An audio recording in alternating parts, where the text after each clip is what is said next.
रोने के भी दो तीन तरीके होते हैं। ये रोने के दो तीन तरीके हमारी माताएं जानती हैं। अपना जब खास मरता है तो और गहराई से रोती है, और इधर उधर वाला मरता है तो ऊपर ही ऊपर से रोती, केवल यहाँ से दिखावा। ऐसा है ना। आप लोग किसी रिश्तेदारी में जाना, आदमी मर जाए जिसको कभी इन्होंने ना देखा हो। देखो, आदमी जिससे तुम मिले हो, जिससे तुम्हारी बातचीत हुई हो, जिसको तुमने कई एक बार देखा हो, वो मर जाए तो ज्यादा कष्ट होता है। अन्यथा दूसरा कोई आदमी मर जाए, हम देखने के लिए गए तो वहां सब लोग रो रहे हैं तो देख करके ये भले ही रो सके, पर ये तो 2 किलोमीटर पहले से ही रोने लगती है। देखा है, कोई खत्म हो जाए तो 1 किलोमीटर पहले ही से रो के गांव में घुसेंगी। आधी रो रही, आधी ऐसे घूंघट मार के गाती चली जा रही। तो रोने के भी तरीके। तो लड़की अंदर से भावुक रो रही थी, यहां तक हुआ कि भगवान की आंखों में आंसू निकल आए। भगवान बोले, बेटी चिंता न करो, तुम्हारा पति जिंदा हो जाएगा। सामने वाला गांव दिखता, उस गांव में चली जाओ और 2 मुट्ठी किसी के यहाँ से चावल लाओ, हम तुम्हारे पति को जिंदा कर देंगे।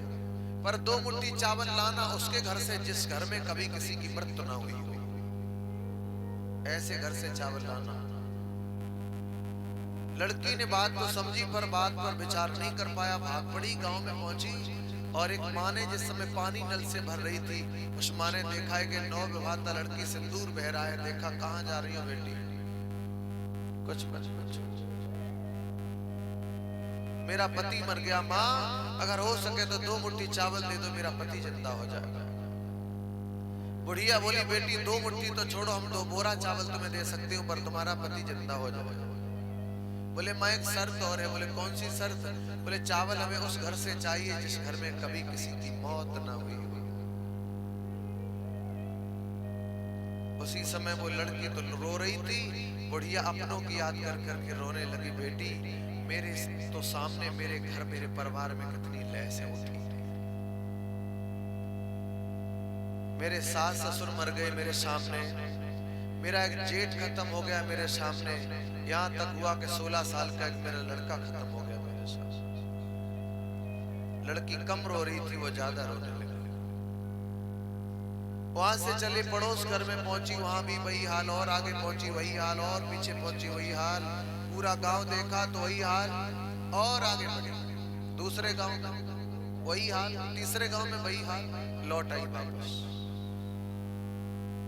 वापस लौट आई। जिस समय भगवान के चरणों में गिर पड़ी, कहने लगी, प्रभु ऐसा कोई घर नहीं मिला जिस घर में मौत ना हो।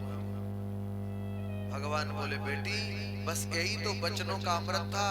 जब तू आज पूरे संसार में घूम के देख आई है कि हर घर में मृत्यु हुई है, कोई घर बिना मौत का नहीं है, तो बेटी जो तुझे कष्ट मिला है उन्हीं संसार वाले लोगों में भी मैं ही तू एक है। जो सब दुनिया को कष्ट मिला तो वही तुझे मिला, तुझे कोई अलग से कष्ट नहीं मिला है। अब विचार करो, जब हर घर में लोग मरे तो संसार ये सुखालय है कि दुखालय है? क्यों भाई, ये दुखालय है। यहाँ हर घर में लोग मरे, हर व्यक्ति मुसीबत में है।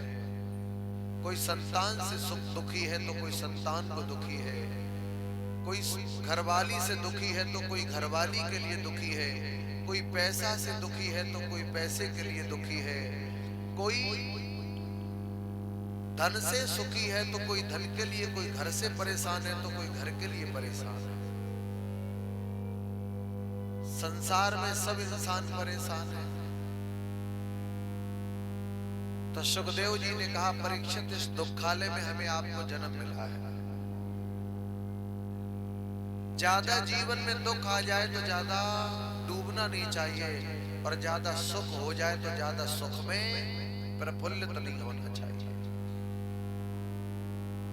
अत की हर चीज बुरी होती है, हद से ज्यादा। इसीलिए मनुष्य के जीवन में अच्छी सत्कर्म करने के लिए कहा गया, क्योंकि जीवन में 3 चीजें ऐसी होती जिसमें कोई कभी हिस्सा नहीं ले सकता है। अपने जीवन में 3 चीजें ऐसी होती जिसमें कोई हिस्सा नहीं ले पाता, बाद बाकी तो सब कुछ बट जाता है। कौन कौन? अपनी शिक्षा, अपना ज्ञान और अपना पाप। अपनी शिक्षा, अगर आपके अंदर विद्वता शिक्षा अच्छी हो गई तो शिक्षा को आप कितना भी बांटो फिर भी तुम्हारे अंदर से खत्म नहीं हो, कोई ले नहीं सकता है। ज्ञान तुम्हारे अंदर हो गया तो ज्ञान संसार में कोई तुमसे ले नहीं सकता है। तो शिक्षा, दूसरा ज्ञान और तीसरा पाप।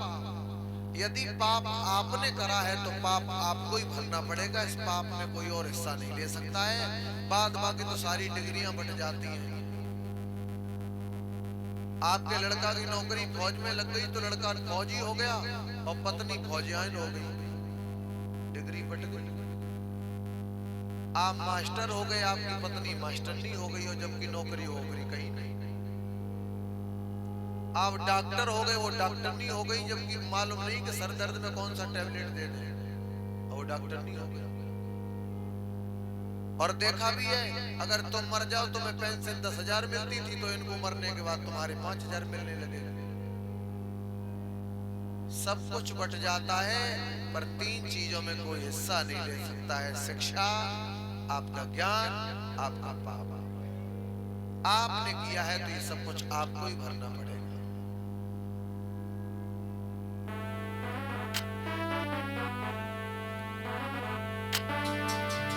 हरे गुरु जी थोड़े दिन को और मेला उड़ी जाई गो हंसी अकेला। भैया थोड़े दिन को मेला उड़ी जाई गो हंस अकेला।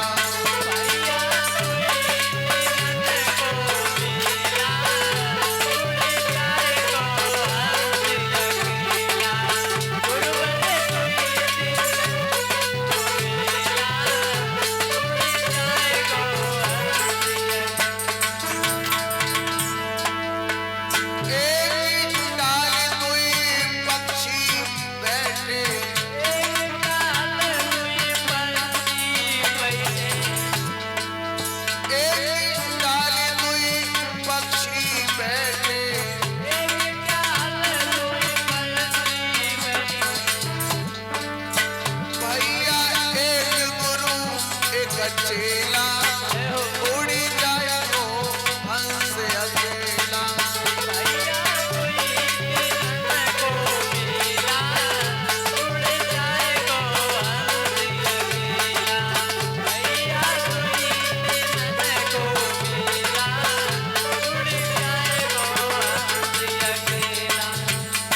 पर होता क्या है, अपनी करनी गुरु जी तर गए, अपनी करनी गुरु जी कर गए, अपनी करनी गुरु जी तर गए, अपनी करनी गुरु जी कर गए।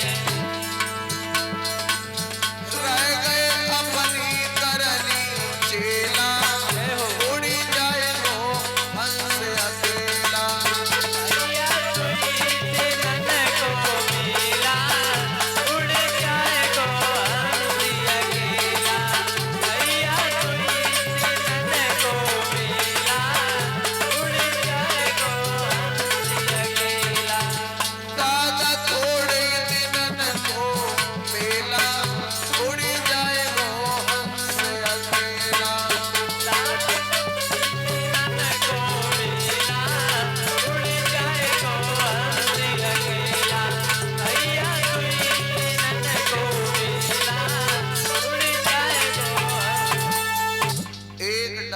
पक्षी बैठे जिसमें एक गुरु एक चेला, ये उड़ जाएगा हंस अकेला।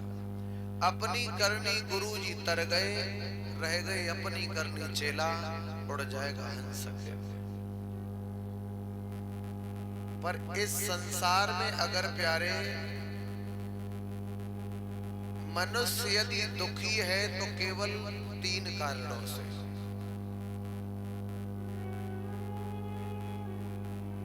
आदमी अगर इस संसार में दुखी है तो क्यों है?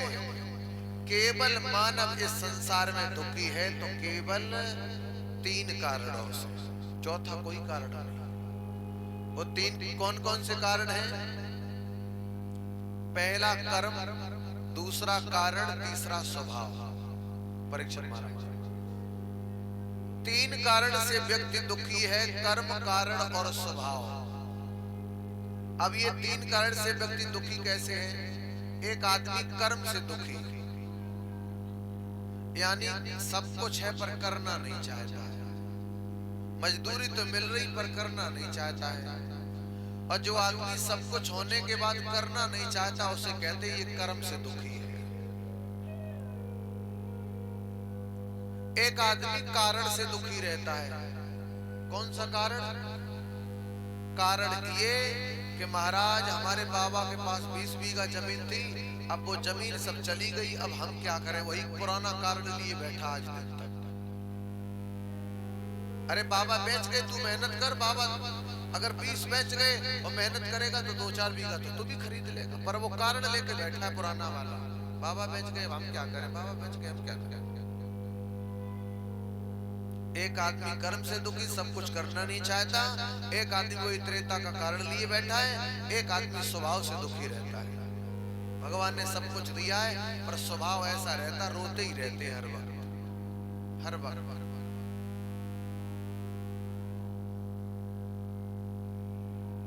हर वक्त दुखी रहते हैं, उन्हें कहते हैं स्वभाव से दुखी। तो मनुष्य को संसार में दुखी रहने के मात्र 3 कारण हैं, चौथा मनुष्य का कोई कारण नहीं है। और यदि जीव संसार में जो फंसा पड़ा है, जिसके कारण रो रहा है, वो भी 4 कारण है। काम, क्रोध, मोह और लोभ। अगर ये घर परिवार में आप फंसे हैं तो 4 कारणों से फंसे हैं। काम, अच्छा कामाग्नि शरीर में जब सताई तो विवाह करना पड़ा।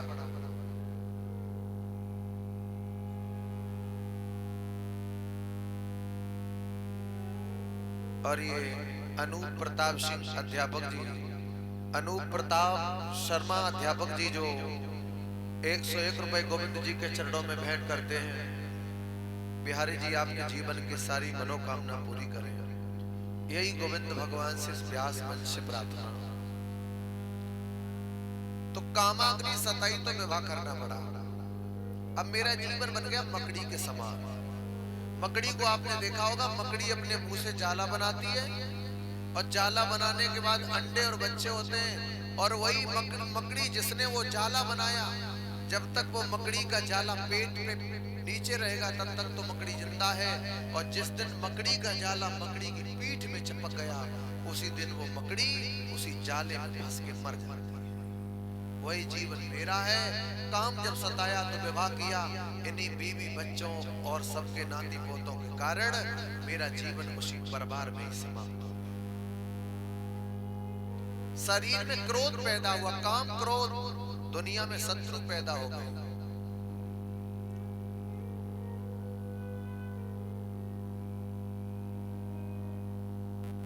और माताओं थोड़ी थोड़ी आगे बढ़ाओ, जगह है तो पीछे वालों को भी राहत मिल जाएगी।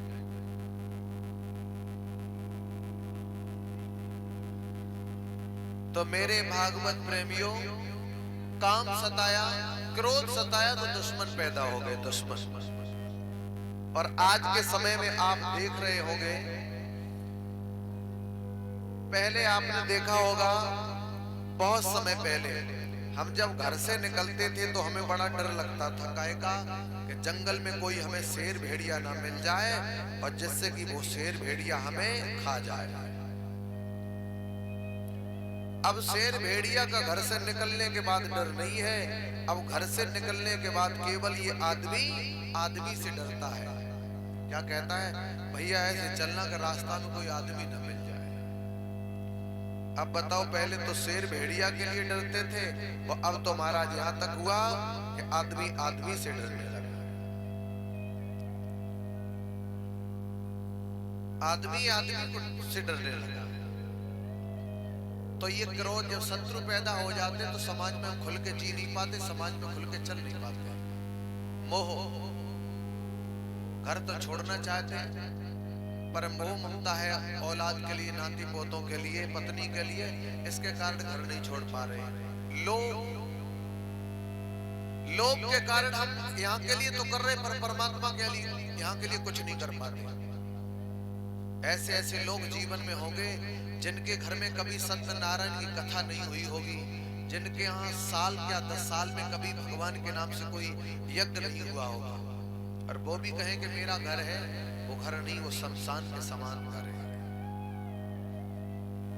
जहां भगवान के भक्तों का घर होगा वहां तुलसी जैसे वृक्ष घर में होंगे,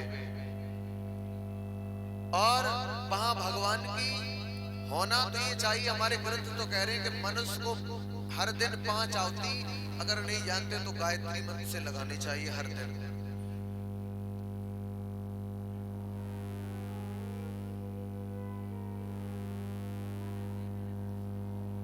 अब जब बताओ ना, कोई बात ना, उनकी गलती ना है। जब स्कूल में मास्टर की नहीं मानी तो हमारी कैसे मानी। ऐसे एक जगह हम कथा सुना रहे थे तो एक लड़का पंडाल में खड़ा हो गया, बोले महाराज एक बात बताओ। नहीं बताओ कि आप जितनी कथा आप मंच में सुना रहे हो, हम आपकी कौन कौन सी बात माने। हमने कहा ऐसा क्यों कहा बेटा?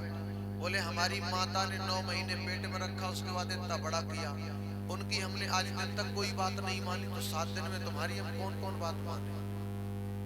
तो बात तो सवाल इस बात का है, जब किसी की नहीं मानी तो हमारी कौन मानी।